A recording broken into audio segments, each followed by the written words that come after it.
Hello students, welcome to today's lecture. Today we are going to discuss chapter 7 of business studies. The chapter's name is Formation of a Company.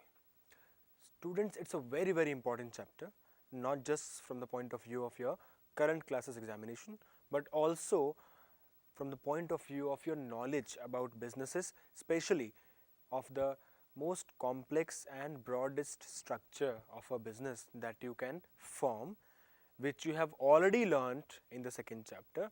We know that company is the biggest and the most complex structure of a business that can be formed. Now in this chapter, we are going to understand the entire process, which we already know is going to be complex. So we are going to understand that entire procedure for the formation of a company.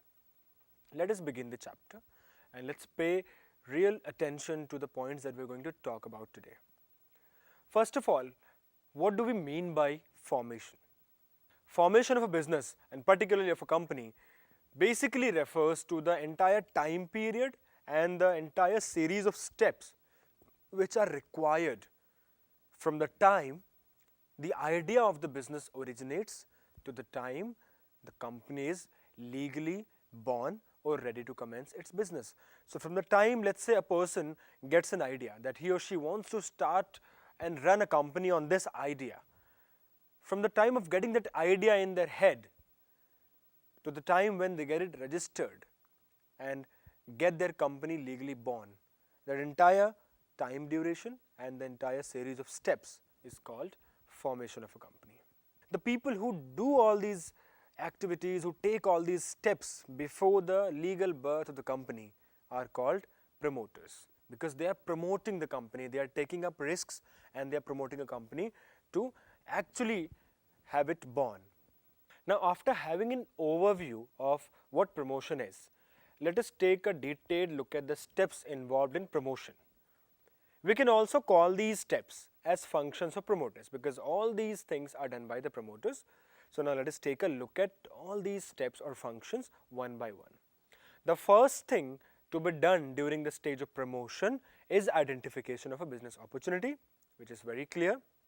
Having identified the opportunity or having thought of the idea, the second step is doing feasibility studies. Feasibility studies are aimed at finding out whether that idea is workable, feasible in terms of finances, in terms of its acceptability and all. So the promoters have to study, have to make sure that when they actually start working physically on that idea, it should work. And that's why feasibility studies are very important. Once the promoters are really confident of their idea, now they can start thinking of forming the company. And the first thing that they would do is to think of a name, right? Everybody wants to have a good name for their company. So they think of a name and then they go for an approval of the name. They have to get the name approved with the registrar of the companies. The registrar does a check whether this name is legally acceptable, whether it infringes the name of some other company, or whether there are any other legalities involved. Once everything is clear, an approval for the name is given. Now once the name is approved, the next thing that the promoters do is fix up signatories to the memorandum of association. Now this is a very important part. The promoters have to form a document called a memorandum of association that works as the primary document for the the existence of the business basically. We'll talk about memorandum of association later on. What they have to do during promotion is find out and fix up signatories, people who will sign up the memorandum. They have to decide about the members who will be signing the memorandum, and usually people signing the memorandum are also the first directors of the company, right?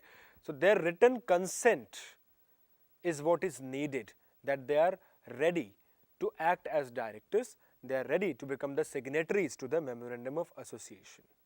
Once the promoters find out and fix up these signatories or the directors, now they move on, they take up the next step. The next step is appointment of professionals. The company has to appoint professionals such as bankers, auditors, etc., who can assist them in preparing the necessary documents which will be required at the time of registration. So the promoters go and find out suitable professionals to help them in the process of registration. With the help of these professionals, they take the next step, which is preparation of the necessary documents. Now, when we talk about the documents necessary or required, there are 2 or 3 very critical documents that we have to be really clear about. And the topmost of these documents is Memorandum of Association. Now, we'll talk about this document in detail. We'll understand what this actually means and stands for, right? So, as per the section 2, subsection 56 of Companies Act 2013, memorandum means Memorandum of Association of a company which is originally framed or as altered from time to time in pursuance of any previous company law or of this present act. So, this is basically a very technical definition. It just says that memorandum word is used for the document called the Memorandum of Association, which was either originally formed at the time of registration, or it could have been time to time altered also, but it should follow and obey either this current act or in the previous companies acts which were in operation before this current act of 2013. Basically, if in simpler terms you were to understand, then Memorandum of Association is the heart of the company.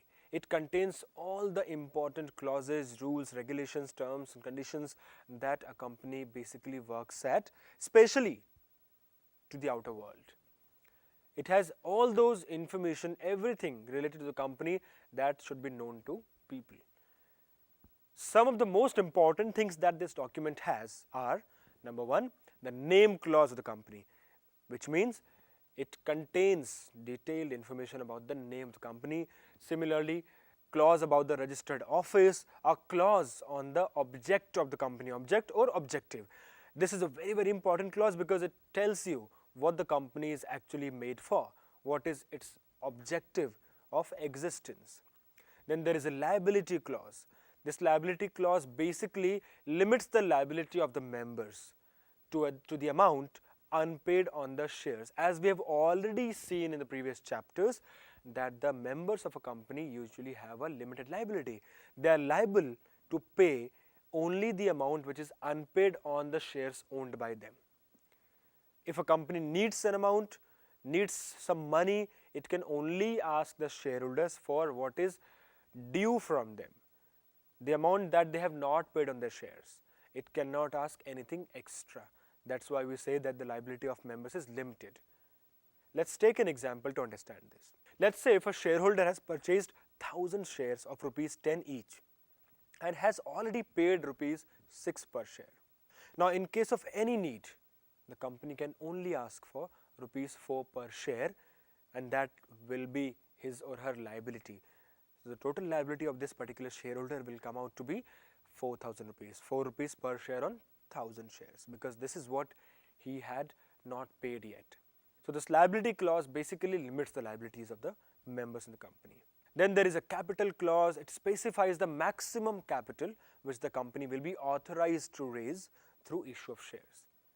For example, if the authorized share capital of a company is 25 lakh rupees divided into 2.5 lakh shares of rupees 10, then in any case the company cannot issue shares or share capital worth or more than rupees 25 lakh, which was mentioned in this capital clause. So, these were some of the most important clauses: the capital clause, liability clause, then this name clause, office clause and objective clause. There are several other clauses in the MOA or the Memorandum of Association. The MOA is the most important document for any company.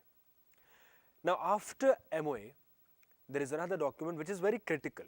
It may not be as important as the MOA, but it is also very critical. It is called the AOA or Articles of Association. Articles of Association basically contains the rules regarding the internal management of the company. These rules are subsidiary to the Memorandum of Association. So, as I said, MOA is the primary document. It has all the most basic but necessary details of the company, whereas AOA has the rules regarding internal management of the company. It has rules regarding how the company is going to be run, how the internal policies are going to be there, right? So, that is why we say that these rules are subsidiary to the rules given in memorandum of association. After these two documents, another very important document is consent of the proposed directors. As we have already talked about, the promoters have to get the directors sign a document stating that they are giving their consent to become directors in the company. So now that we know that memorandum of association is the primary document, while articles of association is a subsidiary document. Now let us also take a look at some more basic differences between these two documents. The first difference obviously stands out in the form of objectives. As we have already talked about, MOA basically defines the objectives for which a company is formed, whereas an AOA has the rules regarding the internal management of the company. So we can say that AOA indicates how the objectives of the company will be achieved. So MOA outlines the objectives, whereas AOA outlines how these objectives will be achieved through the internal operations of the company. Second, if we talk about position, then it's very clear that MOA is the main document, whereas AOA is the subsidiary document after MOA. Third, if we talk about the relationship, then MOA defines the relationship of the company with outsiders, right? And AOA defines the relationship of the company with the insiders, among the insiders, the members and all, right? So these are the basic differences between these two documents. Both of these are very important. Having prepared these two documents, the third thing that the company goes on to prepare is the consent of proposed directors, which we have already talked about. They have to get it signed by the directors that they give their consent to become directors in the company. Then they have to also create an agreement in which the company proposes to enter into any contract or deal with individuals such as a managing director or a whole-time director or a manager. So any such agreement that a company intends to make or enter into with some individual, they have to get that agreement ready and present at the time of registration. Then there is a statutory declaration, a declaration stating that all the legal requirements pertaining to the registration have been complied with. So basically what this document means is that the company is undertaking, it is accepting, agreeing that it has already fulfilled all the requirements, it has already prepared and submitted all the documents, it is ready, it has complied with all the requirements of the Companies Act for registration. Thereafter, it has to pay the fees for registration and obtain a receipt for the payment of fee. Having prepared all these documents, they basically go and submit the documents to the registrar of the companies. So this is what the promoters do when they want to promote a company, when they want to start a company.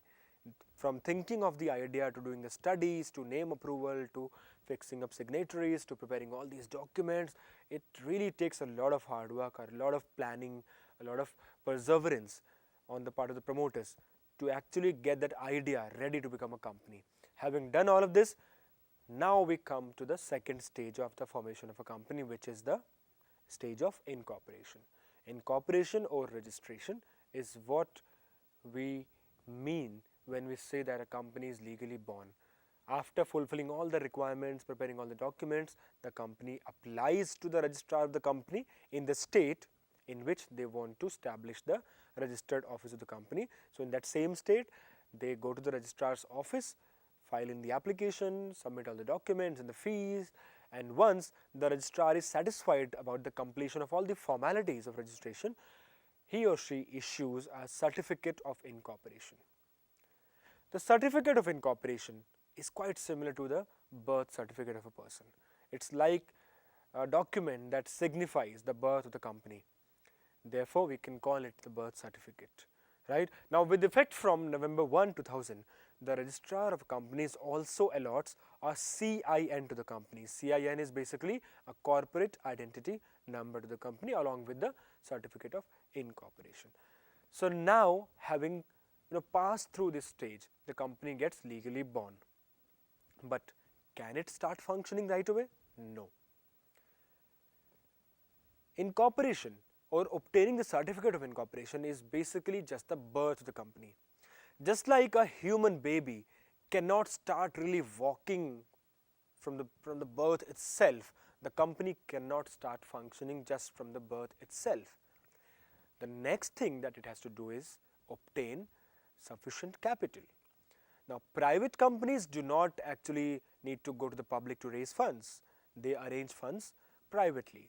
So, they do not actually have an issue or any lengthy process in it. But when we talk about a public company, we have already seen in the previous chapters that a public company basically raises funds from the public. That's why it is called a public company. So, if the promoters intend to start a public company, they will have to go through another procedure wherein they will try and obtain or get funds from the public by issuing securities, either shares or debentures.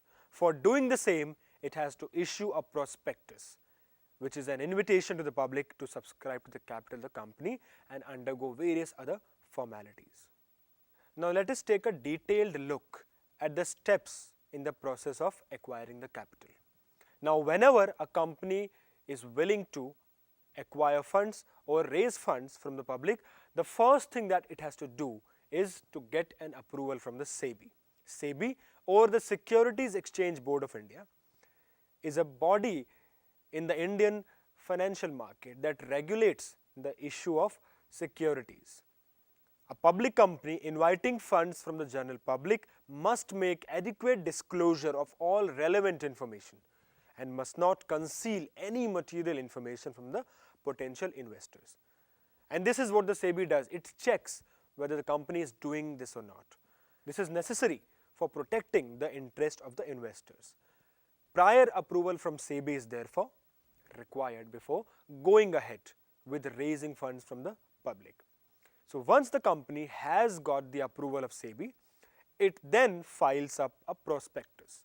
A prospectus can be called an invitation document, because through the prospectus, the company tries to provide information about its operations, its past, present and future plans, so that on the basis of these information provided in the prospectus, the potential investors or the people who are willing to invest in the company can make a decision. Especially, they can make an informed decision.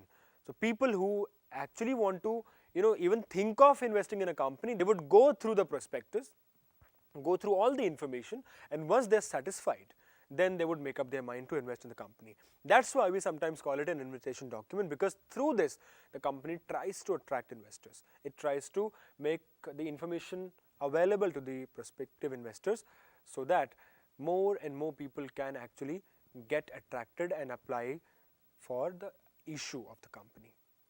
Having filed the prospectus, the company goes on to appoint bankers, brokers, underwriters, etc. These are agencies or organizations that take up several important responsibilities in the process of issue of shares particularly. Because this entire procedure of issuing shares, inviting applications, receiving money, selecting potential shareholders, all this really takes up a lot of effort. Instead of doing everything on its own, the company rather likes to appoint professionals. For example, the bankers, they basically handle all the money involved.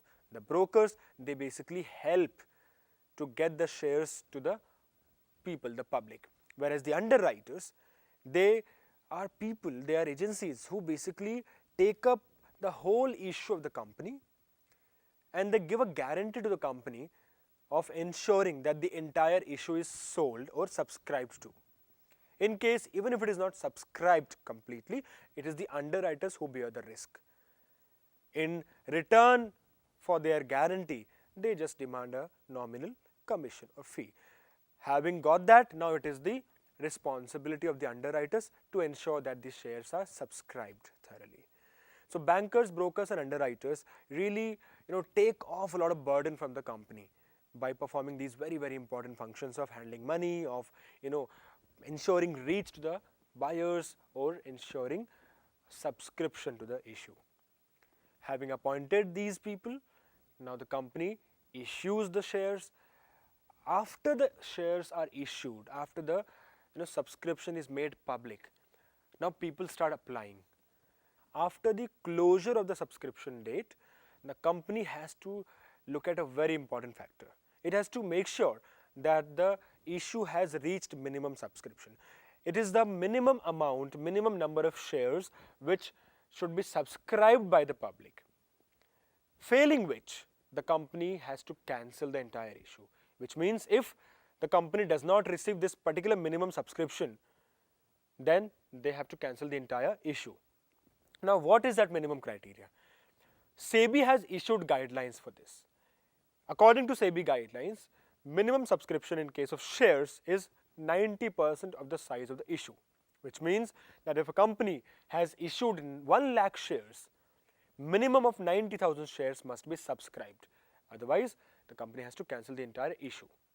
Having ensured and secured minimum subscription, the company goes on to apply it to a stock exchange, because if a company wants to actually see its shares trade in the market, it has to apply it to a market, and a market is a stock exchange in the securities field. So basically a company has to go to a stock exchange, apply, so that once the investors buy the shares of the company, later on they can freely trade it in any market. For that purpose, the company has to get its shares enrolled or registered in any suitable stock exchange. Having done that, now the company goes on to allot the shares, right? It allots the shares to the selected investors, and finally those people become its shareholders.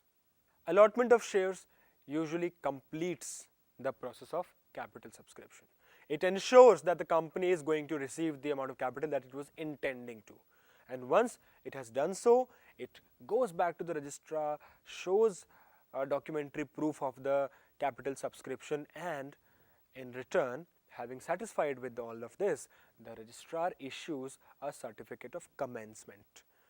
Once the company receives a certificate of commencement, it is now legally allowed to start its operations. So dear students, this is what a company has to go through when it wants to actually get the company formed. The promoters and all those relevant people have to really make a lot of efforts, whether it is in the promotion stage or during incorporation or even after that for capital subscription. Once they receive the certificate of commencement, that's when the company can start functioning. I hope you were able to understand this entire process, because it is very important. It will help you in your coming classes also. Now, to close the class today, we will talk about a very special case of a company, which is the one-person company.